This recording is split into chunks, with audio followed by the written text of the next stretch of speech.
এমনি নুরুস সাফা আরফান আপনি লিখেছেন, সঠিকভাবে কবর জিয়ারত করার নিয়ম কি? সঠিকভাবে কবর জিয়ারত করার নিয়ম হলো কবরের পাশে গিয়ে আপনি সালাম পেশ করবেন, এবং সালাম পেশ করার পদ্ধতি হাদিসে বর্ণিত আছে কয়েকভাবে।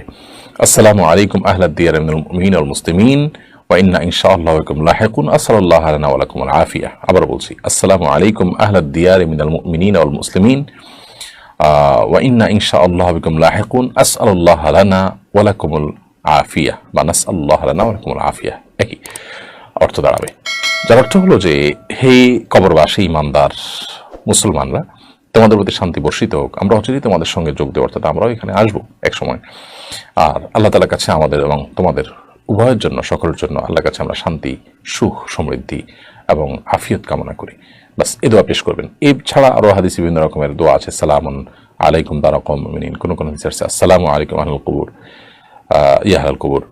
তো হাদিসে বর্ণিত যে কোনো দোয়া আপনি পেশ করবেন, এটাই হলো কবর জিয়ারতের পদ্ধতি। কবর জিয়ারতের জন্য আলাদা কোনো অংশ এতবার পড়তে হয় এরকম কোনো ধর্মতা নিয়ম নেই।